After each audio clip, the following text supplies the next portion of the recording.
입니다. 이렇게 저는 일본에서 한 30년째 사역하고 있는 장경태 선교사입니다. 여러분을 만나 뵙게 돼서 대단히 반갑고 또 귀한 강단을 또 이렇게 설 수 있도록 배려해 주신 우리 이동만 목사님과 또 장로님들께 진심으로 감사의 말씀을 드립니다. 오늘 예배를 통해서 우리 하나님 영광 받으시고 이곳에 모인 우리 모두에게 주님이 주신 커다란 은총으로 충만한 시간 되어지기를 간절히 기도합니다. 제가 사역하고 있는 교단은 일본의 제일대한기독교회라고 하는 교단입니다. 우리 교단의 이야기는 조금 일본 선교의 이야기의 출발점이 되어지는 그런 이야기들이 있습니다. 우리 교단의 이야기를 제가 조금 들려주길 원하는데요. 그 일본과 한국과 관련된 이야기, 또 일본 선교의 출발점이 되는 그 이야기에 대한 기록은 1883년 4월 29일에 이수정이라고 하는 분이 일본인 목사에 의해서 세례를 받는 일부터 시작을 합니다. 원래 이 이수정 씨는 그때 당시 신사유람단으로 일본에 건너왔던 사람이었습니다. 그는 일본의 선진 문물을 배울 목적으로 일본에 건너왔었지만 그곳에서 한 친구의 소개로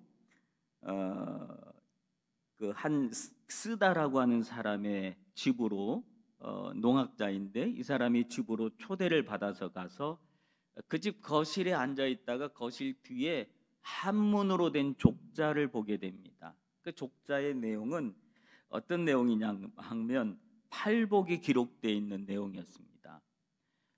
그래서 그 팔복이 기록되어 있는 그 내용을 보면서 참 감동을 얻습니다.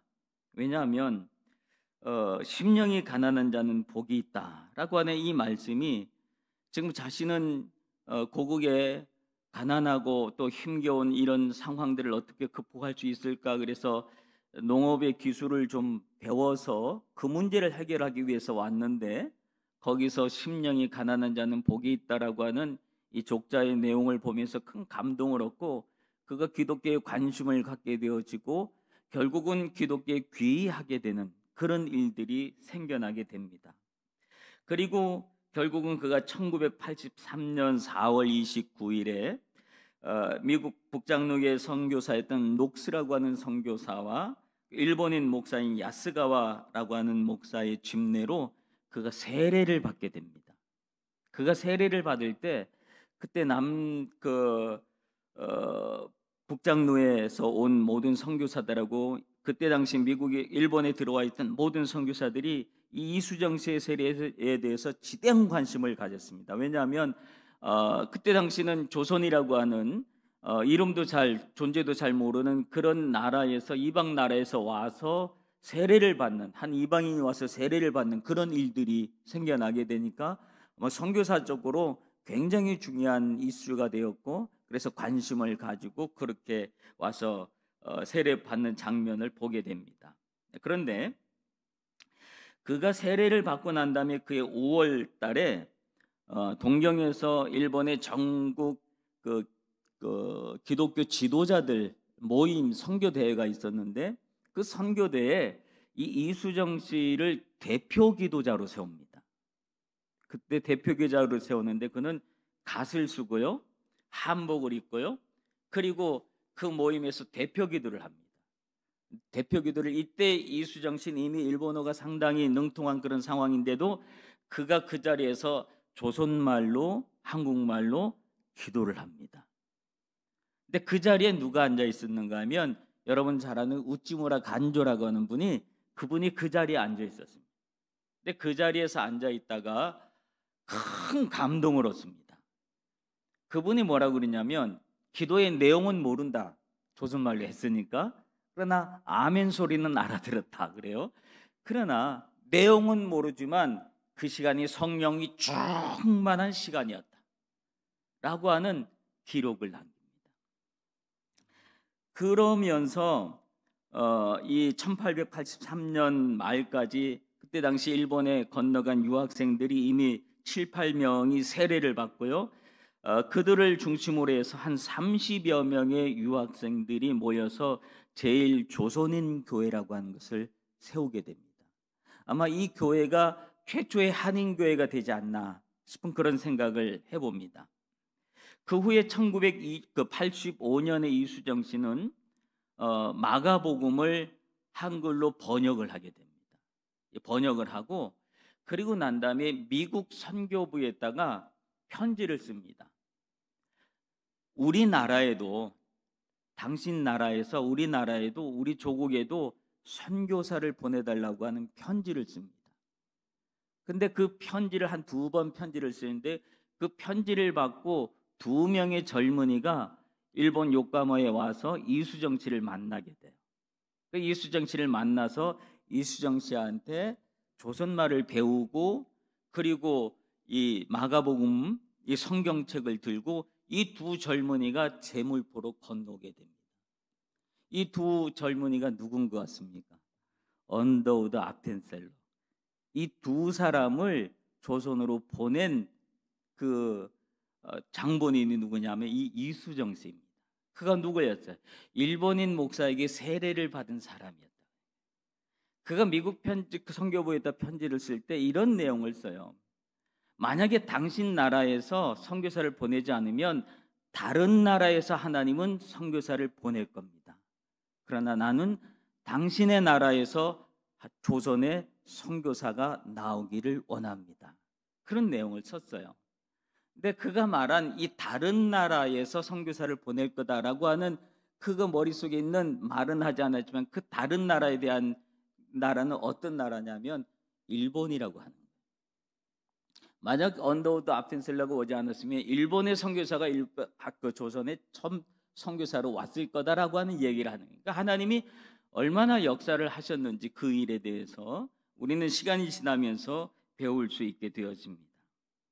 그리고 세월이 조금 지나서 1906년에 동경 조선 기독교 청년 연합회 제일한국 YMCA가 동경에서 설립하게 되어집니다. 그때 당시 이미 일본에 400여 명의 유학생들이 와 있다고 해요. 그러다가 1908년 돼서 그 성경 공부 그룹과는 별도로 우리가 교회를 세우자라고 해서 교회를 세우게 되어지는데 그 교회가 이 동경교회라고 하는 교회를 세우고 그것이 우리 교단의 출발점이 되었습니다. 그래서 제가 지금 섬기고 있는 제일대한 기독교의 역사는 1908년에 설립되어서 올해로 115년을 맞이하는 교단입니다. 그때 당시에 있었던 분들이 우리가 잘 아는 김정식, 조만식 이런 분들이 일본에서 동경교회를 구성하고 가는데 큰 역할을 했던 그런 분들입니다. 참 신기하죠? 일본 선교의 시작이 일본인 목사에게 세례를 받은 이수정 씨로부터 시작되었다고 하는 거예요.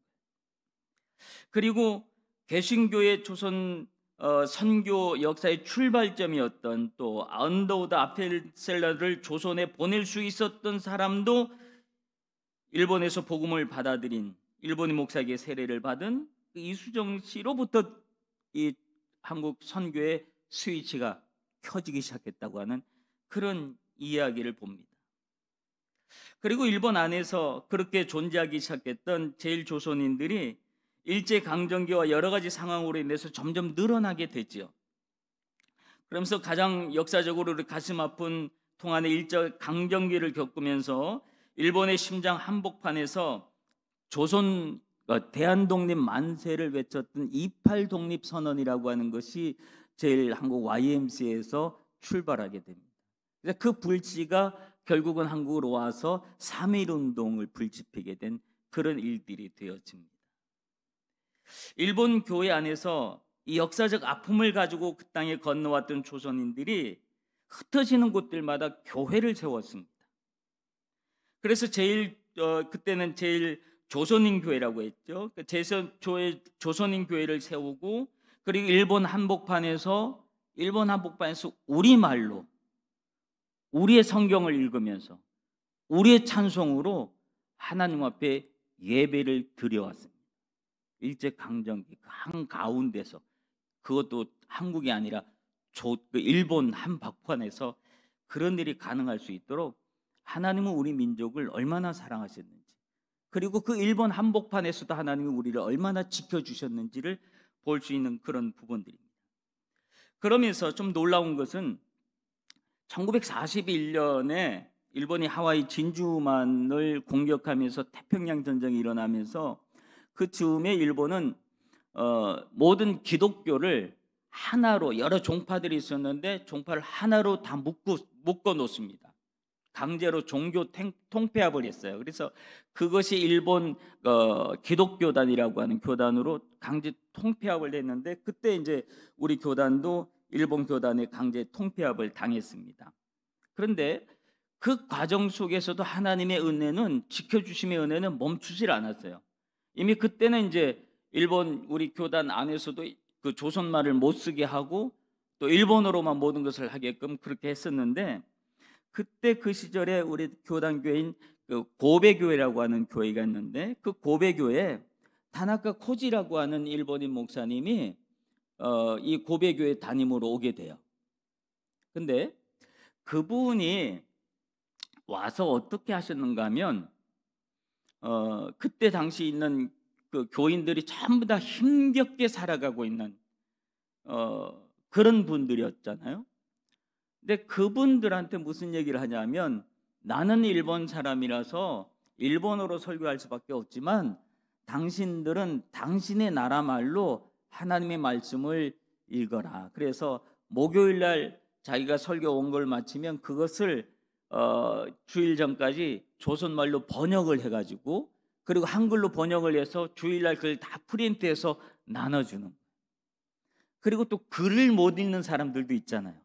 그러니까 글을 못 읽는 분들을 위해서는 동시통역을 또 세워서 일본인 목사가 일본어로 예배를 집례하지만 교우들은 조선말로, 본 나라의 말로 하나님의 말씀을 읽을 수 있도록 그렇게 해요. 그리고 또 어떤 일이 있었는가 하면 기도를 일본말로 기도하지 말아라.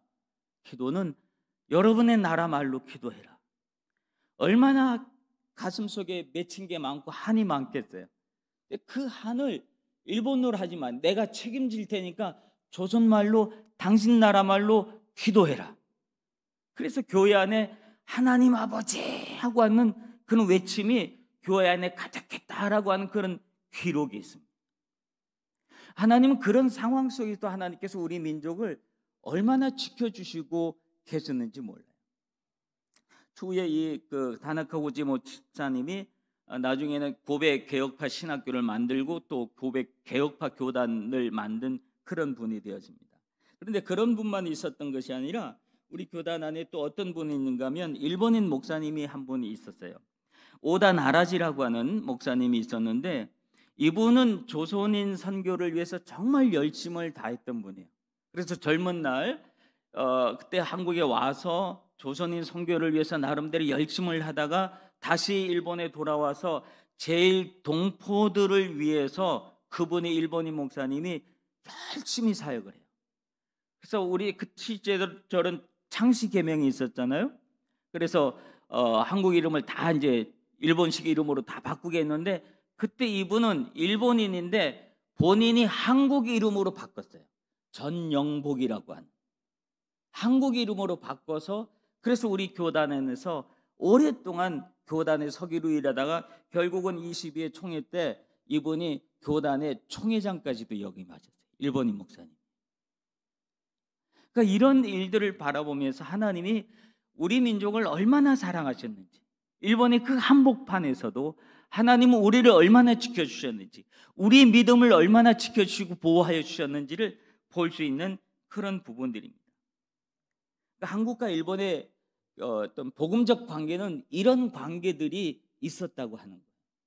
그러니까 우리가 일본을 생각할 때 단순히 그냥 일본 미운 놈, 나쁜 놈, 못된 놈 이렇게만 생각할 것이 아니라, 우리가 그리스도 안에서 역사적으로 이런 관계들이, 하나님께서 이런 관계들이 오고 갈 수 있도록 그렇게 역사해 주셨구나라고 하는 사실을 알게 되면 우리가 일본을 바라보는 일본 교회를 바라보는 우리의 시각은 조금씩 달라질 수 있으리라 믿습니다. 우리가 그리스도 안에서 어떻게 해서든지 상처를 치유하고 그들과 하나 되어서 같이 손잡고 하나님의 나라를 위해서 우리가 힘써 나가야 할 줄로 믿습니다. 오늘 성경 본문에 보면 너희는 먼저 그의 나라와 그의 의를 구하라고 했습니다. 하나님의 나라와 하나님의 의를 구하라고 하는 거지. 그런데 우리는 살아가다 보면 하나님의 나라와 하나님의 의를 구하는 것이 아니라 내 나라를 구하는 사람이 많아요. 그런 경우가 많아요. 하나님, 지금 내가 좀 잘 살았으면 좋겠습니다. 하나님, 내가 좀 편했으면 좋겠습니다. 하나님의 나라를 구하는 것이 아니라 내 나라를 구하는 거예요.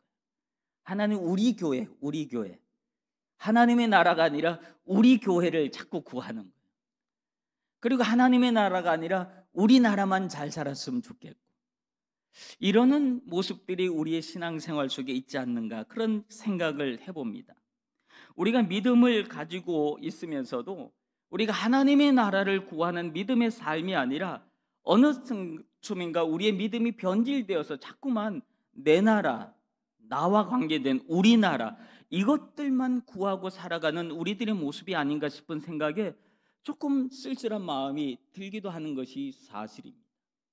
우리가 내 나라, 내가 살기 편안한 나라를 구하는 것이 아니라 우리는 거룩한 하나님의 나라를 구하고 그 하나님의 나라를 살아가야 될 우리들이 되어야 할 줄로 믿습니다. 이것이 믿음의 사람들의 모습입니다. 제가 조금 그동안 일본에서 30여 년간 사역하면서 있었던 이야기를 조금 들려드리고 싶은데요. 세례받은 이야기를 조금 하려고 그래요. 제가 사역하면서 일본인에게 세례 주었던 많은 경우들이 있었는데, 지금 저희 교회에 인야마라고 하는 연세가 많으신 분이 있어요.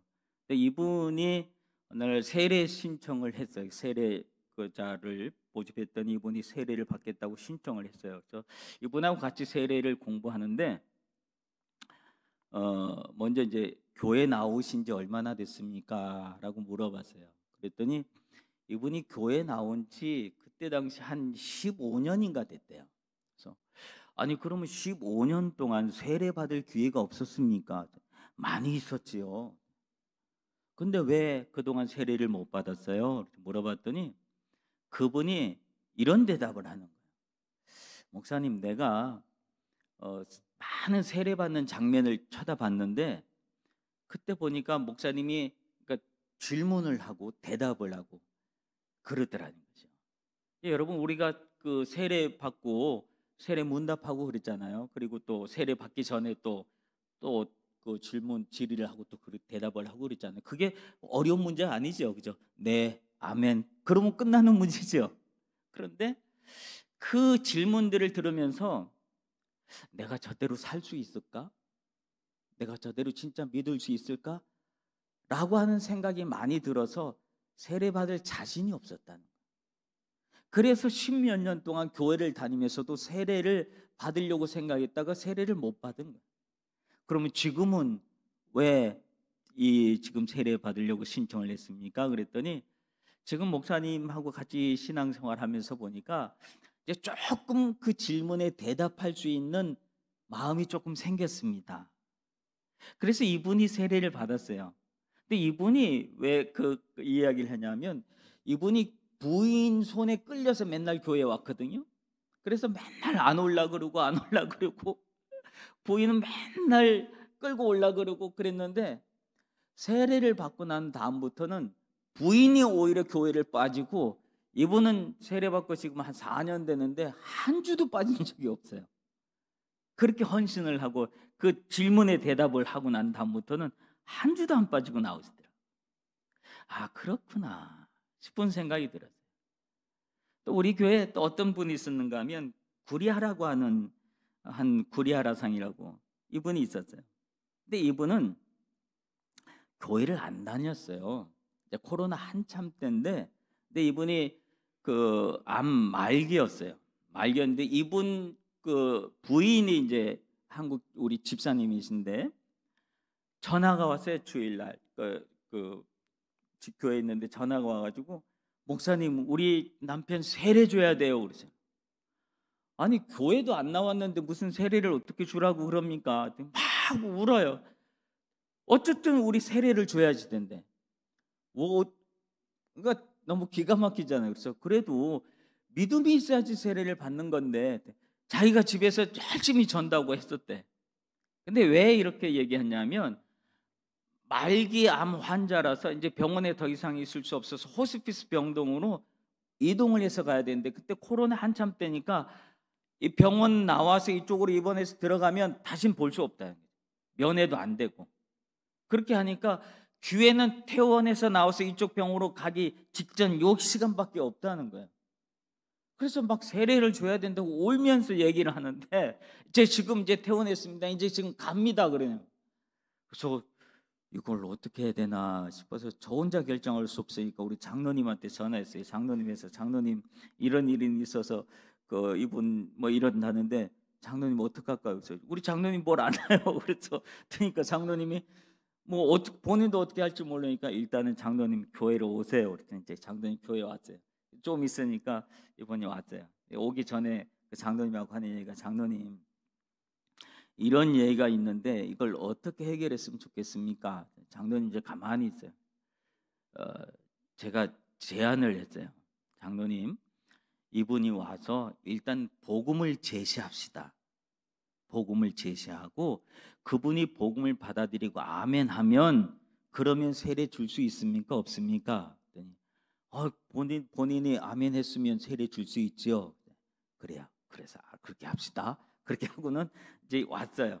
그러니까 이분한테 이제 사형리를 가지고 복음을 제시하는 방법을 제가 그 장로님한테 막 가르쳐 줬어요.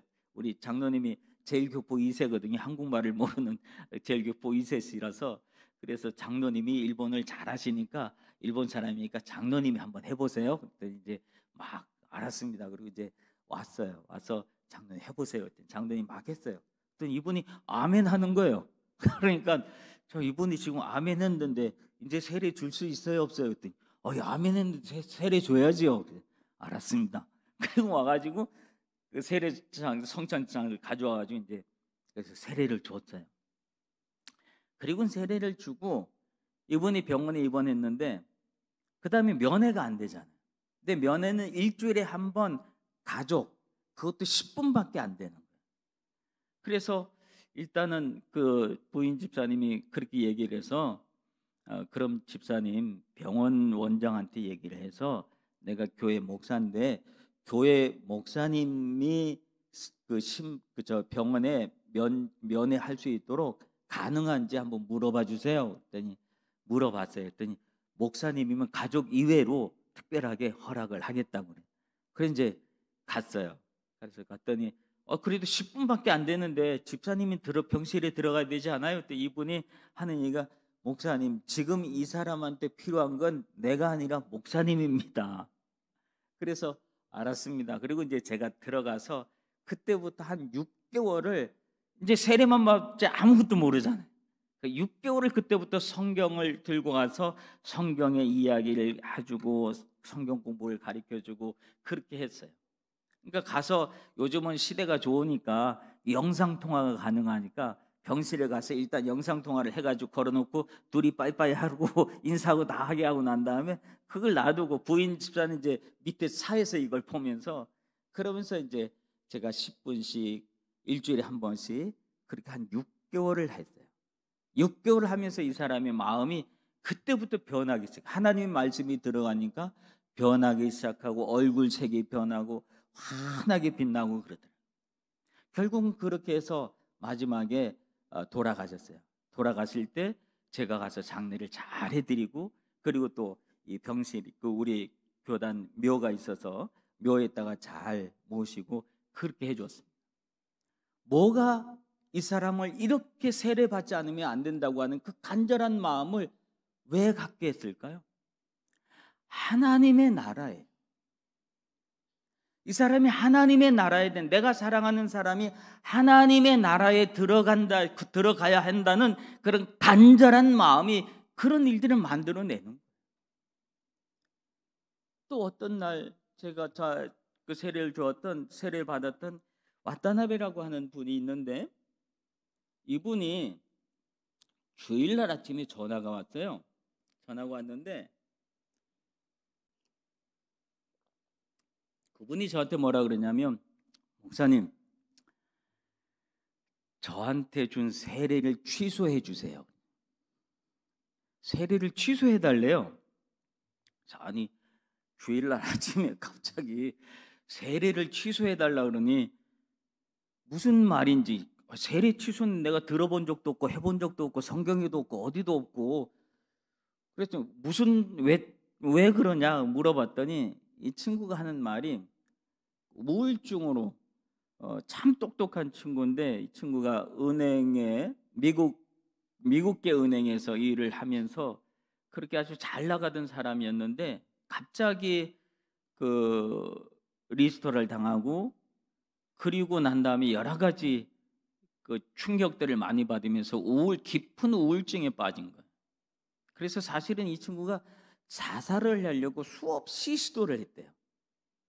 자살을 하려고 수없이 시도를 했는데 마지막 순간에 자살을 실패했던 이유는, 너 세례 받았잖아, 너 하나님의 자녀잖아, 그 생각이 마지막 순간에 팍 또 떠올라 가지고 또 못 죽고 또 못 죽고를 여러 번 반복을 한 거야. 여러 번 반복을 해서 이번에는 내가 꼭 죽으려고, 내가 꼭 이것을 실행을 하려고 그러니까 이번에는 그런 생각이 들지 않도록 목사님이 세례를 취소해 달래. 왜냐하면 세례를 취소할 수 있는 사람은 세례를 준 사람만이 취소할 수 있다고 생각을 한 거예요. 그러니까 나보고 세례를 취소해 달래요. 그래서 가만히 있다가, 그럼 어디 가서 죽으려고 그러냐 했더니, 그 친구가 저기 시즈오카에 사는데 그 시즈오카에 후지산이 있거든요. 근데 후지산에 올라가서 죽으려고 그런다고. 그래서 그러면 좀 검색을 해서 그 후지산 근처에 교회를 한번 찾아라. 교회를 찾아서 그 교회 가서, 이왕 죽을 건데 오늘 주일인데 이왕 죽으려면 교회 가서 한번 엎드려 기도해라. 기도하고 그러고 난 다음에 참 죽고 싶은 생각이 들거든. 그럼 올라가라. 그랬어요. 그리고 전화를 끊었는데 그때부터 전화가 안 되는 거야. 아무리 전화를 해도 전화가 안 돼. 저 혼자 가슴이 덜컹하고 겁이 난 거야. 저 연락이 안 되니까. 그러다가 저 혼자 상상을 하는 거예요. 저 혼자 상상을 하고 소설을 쓰는 거예요. 어떤 상상을 했겠어요? 이 친구가 진짜 가서 실행을 했어. 죽었어. 그럼 경찰이 오겠지? 저 혼자 상상하는 거예요. 경찰이 오겠지? 경찰이 와서 뭐 이렇게 막 소지품하고 이렇게 보다가 휴대폰 보겠지? 휴대폰 딱 열어봤는데 마지막 통화자가 나면 어떡하지? 그 생각이 들어요. 그러면 경찰이 나한테 전화 오겠네? 그 생각이 들어서 가슴이 덜컹하더라고요. 그래서 막 한 달인가를 제가 긴장하면서 기도하고 또 기도하고, 내가 왜 말을 그렇게 했을까 그러고 막 후회하고 그랬어요. 근데 한 달이 넘게 지났는데, 한 달 반 정도 됐는데 연락이 왔더라고요. 또 못 죽었다 그러더라고요. 그래서 든 생각이 뭐냐면, 세례 받았다고 하는 것이 사람을 살리는구나. 사람을 살리는구나. 여러분, 이 자리에 세례 안 받으신 분 있으세요? 딱 봐도 다 세례교인이야. 그렇죠? 근데 내가 세례 받았다고 하는 사실을 우리는 얼마나 생각하고 살아가요? 세례 받았다고 하는 사실은 내가 하나님의 백성, 하나님 나라 하나님의 백성이 되고 하나님의 자녀가 되었다는 사실인데, 나는 얼마나 그 생각을 하면서 살아가고 있느냐라고 해요. 얼마나 세례 받았다는 사실을 우리가 가볍게 생각하고 넘어가느냐. 세례 교인이 돼서도 아무렇지도 않게 세상 속에서 막 그렇게 살아가는 우리들의 모습은 혹 없는가 생각을 해봐요. 우리는 하나님의 나라를 구하고 있습니까? 하나님의 나라를 살아가고 있습니까? 하나님의 나라를 구했으면 그 다음에 중요한 것은 뭘까요? 하나님의 나라를 살아가야지 되는 거예요. 우리는 하나님 나라를 구하고 하나님의 나라와 의를 구하는 것은 정말 열심히 해서 잘할 수 있어요. 근데 문제는 뭐냐면 하나님이 나를 구했는데 하나님 나라를 얻었는데 그 다음에 우리는 그 나라를 살아가지 못하는 거예요. 그 나라 백성으로 하나님의 자녀로 살아가지 못하는 우리들의 모습이 얼마나 많이 있는지 몰라요.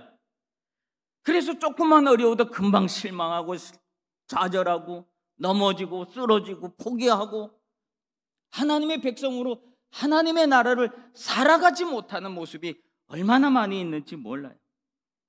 여러분, 우리는 하나님의 나라를 살아가야 할 줄로 믿습니다. 하나님의 나라를 살아가는 사람은 걱정하지 않아요. 염려하지 않아요. 실망하지 않아요. 좌절하지 않아요. 포기하지 않아요. 넘어지지 않아요. 넘어져도 다시 일어납니다. 살아가지 못하니까 내가 하나님의 나라 백성이 됐는데, 하나님의 자녀가 됐는데 그 다음이 없는 거예요. 늘 그 선에서만 멈춰버리는 우리의 모습이 아닌가 생각을 해봅니다. 저는 선교사가 되어서 젊었을 때는, 선교 초년생 때는 막 선교를 위해서 막 뭐 이벤트를 많이 해야 되는 줄 생각했어요. 그래서 뭘 행사를 하고 뭘 하고, 저 한국 교회 딱 보고할 때도 뭐 했습니다 하고 쓸 내용들이 좀 많아야지 막 되는 줄 알았어요. 근데 시간이 좀 10년 지나고 20년 지나고 30년쯤 되니까요, 선교는 이벤트가 아니라 내가 그 나라에서 하나님의 백성으로 살아가는 것이 선교인데, 하나님의 선한 백성으로 살아가면 그러면 사람들이 저 사람 뭐가 좀 다른데, 뭐가 다르지?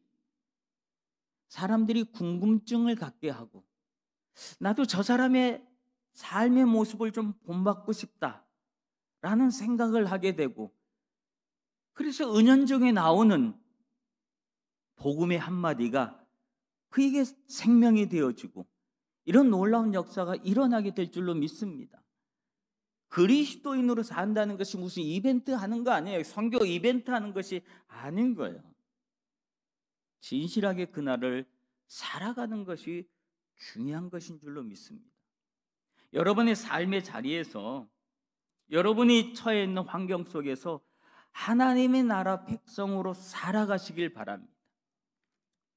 하나님의 나라 백성으로 살아가면 하나님은 그곳에서 역사하시는 줄로 믿습니다. 여러분 마음 중심에 하나님의 말씀이 있고, 그 하나님의 말씀을 지키면서 하나님의 뜻을 생각하면서 내가 어떻게 하면 하나님의 영광을 드러낼 수 있을까를 고민하면서 나의 삶의 자리를 성실하게 살아갈 때, 그 사람은 하나님 나라를 소유한 사람이자 하나님 나라를 살아가는 사람인 줄로 믿습니다.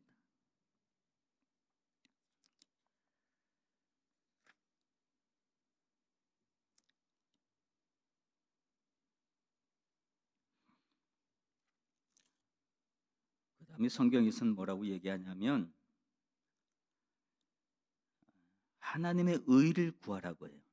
그런즉 너희는 먼저 하나님의 나라와 그의 의를 구하라 라고 얘기해요.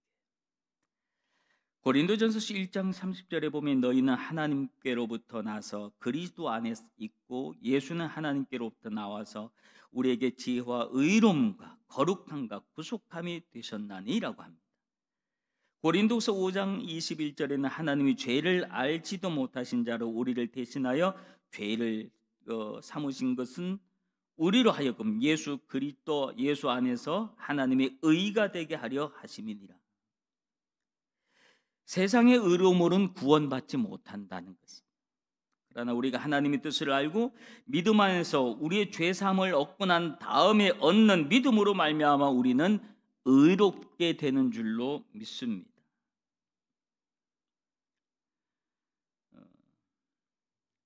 선교사 초년생 때 선배 선교사님하고 얘기하다가 제가 그 선교사님하고 한바탕 싸울 뻔했었어요. 뭐 때문에 싸울 뻔했었는가 하면 그분이 입버릇처럼 하는 말이 나는 일본이 좋아서 온 거 아니야. 나는 일본에 오기 싫었는데 하나님이 강제로 보냈어. 나는 일본이 너무 싫어. 너무 싫어. 그렇게 하면서 이제 계속 사역을 하시는 선배 선교사님 한 분 계셨어요. 근데 그분이 이야기를 하면서 자기 얘기를 하면서 그래. 나는 길거리에서 전도할 때도 이렇게 했어. 예수 믿으세요. 예수 믿고 천국 갑시다. 그렇게 얘기하고 속으로 자기가 이렇게 얘기했대요. 안 믿으면 더 좋고 그랬대요. 안 믿으면 더 좋고. 왜? 자기 마음에 있는 미움이 있는 그 미움을 표현한 거야. 안 믿으면 더 좋고. 그래 너희들 안 믿고 지옥 가면 그게 더 좋은 거야. 이 나쁜 놈들아. 이런 마음으로 있었다는 거야. 그러니까 선교 초년생 때라서 그게 내가 얼마 또 한참 또 이 젊을 때는 혈기도 있고 그러니까 그 목사님 선배님 한번 대들어가지고 한바탕 할 뻔했었어요. 어떻게 그런 마음으로 선교사를 할 수 있냐고. 막 얼마나 그분하고 지금도 그 생각하면은 좀 아직도 이해가 안 되고 그래요. 근데 시간 지나고 결국은 그분이 선교사를 중간에 포기하고 나가시더라고. 자, 하나님이 그 마음 속에 무슨 마음을 품고 그 삶을 살아가느냐에 따라서 하나님 그 사람을 계속 사용하시기도 하고 넌 안 되겠다 그리고 보내기도 하고 그러시는 것 같아요. 여러분 우린 요나의 이야기를 잘 압니다. 그렇죠? 느네에 가서 하나님의 말씀을 선포하라는 명령을 받았습니다. 그런데 느네는 요나는 그것이 너무 싫었죠. 왜 필이면 너무 가기 싫었던 그 니느웨 성에 하나님의 말씀을 전하라고 하는 것인가 그 자체가 너무 싫었어요. 그래서 그는 다시스로 도망을 하지요. 도망을 하다가 큰 파도를 만나고 결국은 물고기 뱃속까지 경험한 그가 물고기 뱃속에서 회개를 하지요. 그리고는 하나님의 말씀을 순종해서 다시 니느웨로 갑니다. 그러니까 거기서 하나님의 심판의 메시지를 전합니다. 그 마음속에 어떤 마음을 가지고 심판의 메시지를 전했을까요? 니느웨가 회개하길 바라는 마음이었을까요? 망하길 하길 바라는 마음이었을까요? 요나의 마음속에는 니느웨가 하나님의 심판의 메시지를 전하면서도 그 마음속에는 무슨 마음이 가득했어요? 이 나라는 망할 거다, 망할 거다, 망할 거다. 그 생각을 가졌어요. 다 하나님의 말씀대로 다 순종을 했어요. 그리고 난 다음에 요나는 이제 산에 올라가서 이제 니느웨 성을 바라보는 거야. 이제 뭐만 즐기면 되냐면 하나님이 이 니느웨 성을 어떻게 멸망시키는지 멸망의 현장을 보면서 즐기기만 하면 됐어요. 근데 요나가 아무리 있어도 니느웨 성이 망하질 않는 거예요. 왜? 니느웨 백성들이 회개를 했거든요. 하나님이 불과 유황으로 멸망시키겠다고 계획을 하나님이 철회하셨거든요. 근데 요나의 마음속에는 그게 분노가 된 거예요.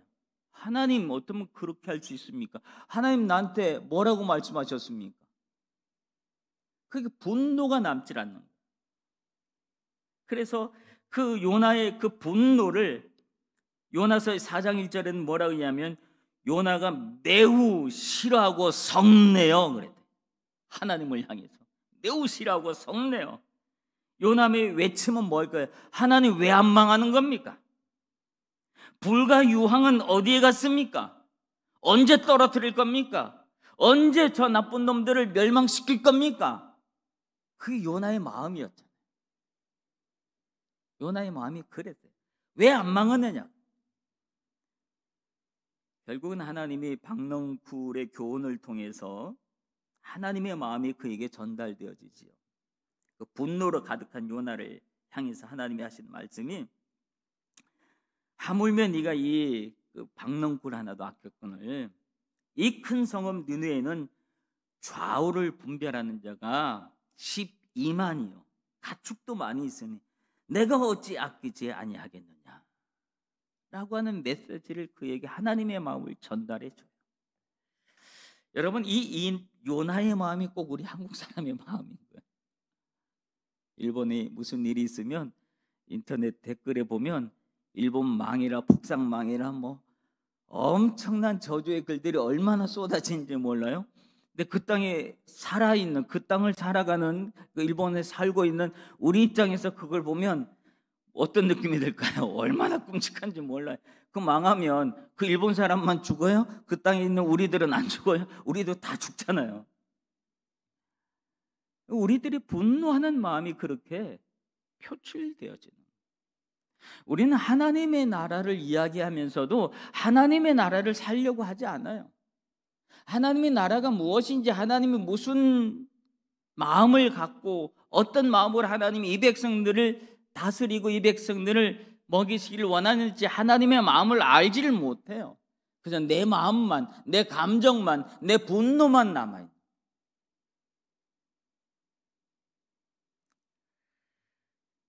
사랑하는 성도 여러분, 우리는 복을 많이 달라고 기도합니다. 하나님은 우리가 막 기도할 때 하나님이 우리에게 복을 주세요. 근데 우리는 복을 달라고 기도하는 것까지만 해요. 그 다음에 뭔지 아세요? 하나님이 주신 복을 안 써요. 포장도 안 뜯어요. 가만히 놔둬요. 그리고 또 달라요. 새로운 거 또 달라 그래요. 지난번에 준 복은 어디 있냐? 어디 있는지 알지도 못해요. 어디다 놔뒀는지도 몰라요. 늘 새로운 복을 달라고만 해요. 우리의 문제는 뭘까요? 하나님이 주신 복을 누리지 못하는 거예요. 하나님이 나에게 이걸 주셨으면 그걸 내가 누릴 수 있어야 되는데 누릴 생각은 안 하고 달라고만 하는 거예요. 우리 신앙이 꼭 그래요. 하나님의 나라를 구하는 건 막 하는데 하나님의 나라를 어떻게 살아가야 될지는 우리가 사람들이 생각을 하지 못하는 거예요. 여러분, 우리는 이미 다 그리스도인이 되어서 하나님의 나라 백성이 되었는 줄로 믿습니다. 이제 이 나라를 살아가십시다. 하나님은 그것을 우리에게 원하고 계시는 줄로 믿습니다. 그리스도인으로 하나님의 나라를 살아가는 사람이 자꾸만 많아져야지. 하나님의 나라 백성은 되었는데, 하나님의 자녀는 되었는데 그 나라를 살지 않는 사람들이 너무 많으면 자꾸 이민만 가는 거예요. 바깥으로 더 좋은 데로 이민만 가는 거예요. 그럼 하나님 나라가 늘어나질 않잖아요. 우리 그리스도인으로 이 나라를 살아갈 수 있는 하나님은 그것을 우리에게 원하신 줄로 믿습니다. 하나님이 우리에게 복을 주셨으면 그 복을, 하나님의 그 축복을 포장을 뜯어서 우리가 써야지 되는 거예요. 근데 이걸 뜯질 않아요. 제가 어떤 아는 한 선교사님 사모님이 있는데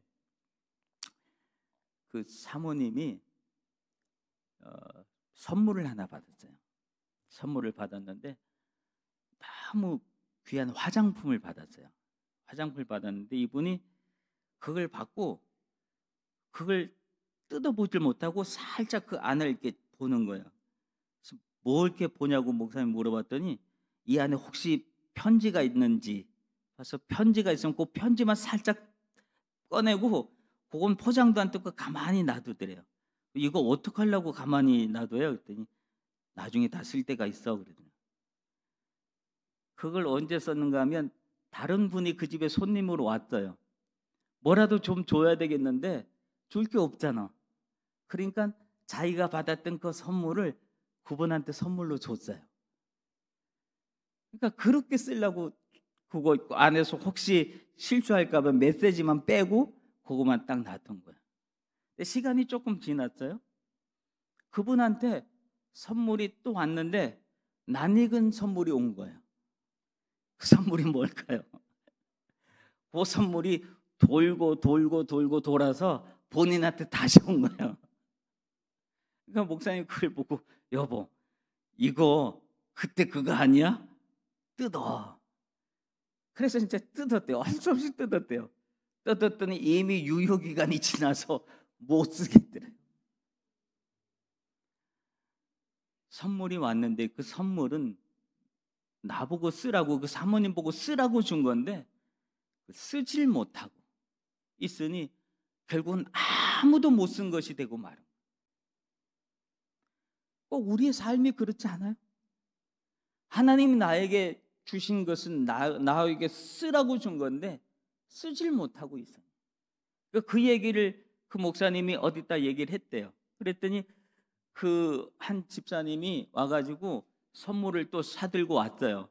그랬더니 사모님, 그러더니 이거를 내가 이거 사가 들고 왔으니까 이거를 쓰세요. 그랬더니 그냥 놔두고 간 게 아니라 그 자리에서 퐁사지를 다 뜯어가지고 뚜껑을 열어가지고 꾹 찍어갖고 사모님 볼에다 딱 찍을 거 주면서 이제 남한테 못 주니까 이거 사모님만 써야지 돼요. 그리고 갔더래요. 그랬더니 그걸 잘 쓰시더래요. 무슨 얘기일까요? 하나님께서 우리에게 주신 것은 우리가 써야지 돼요. 하나님이 나보고 사용하라고 준 거예요. 나보고 쓰라고 준 거예요. 나를 위해서 하나님은 주신 거예요. 하나님은 우리 보고 하나님의 나라를, 다른 사람이 아니라 네가 하나님의 나라를 살아가. 그러라고 우리에게 하나님 나라를 주신 줄로 믿습니다. 그러므로 그 하나님의 나라를 살아갈 수 있는 우리 동북의 모든 분들 되시길 주님의 이름으로 축원합니다. 기도하겠습니다. 오늘 이렇게 역사가 깊은 군산 동북교회에서 말씀을 나눌 수 있도록 은혜 주셨으니 감사합니다. 우리가 하나님의 나라를 구하면서도 그 나라를 살아가지 못할 때가 많은데 우리 모두 하나님의 나라를 살아갈 수 있도록 은혜 베풀어 주시옵소서. 이 땅에 아무리 작은 무리라도 하나님 나라를 살아가는 거룩한 무리들이 있음을 기억하고 손 내밀어 그들과 함께 하나님의 나라를 넓혀갈 수 있는 우리 모두가 되게 하여 주시옵소서. 예수님 이름으로 기도합나이다. 아멘.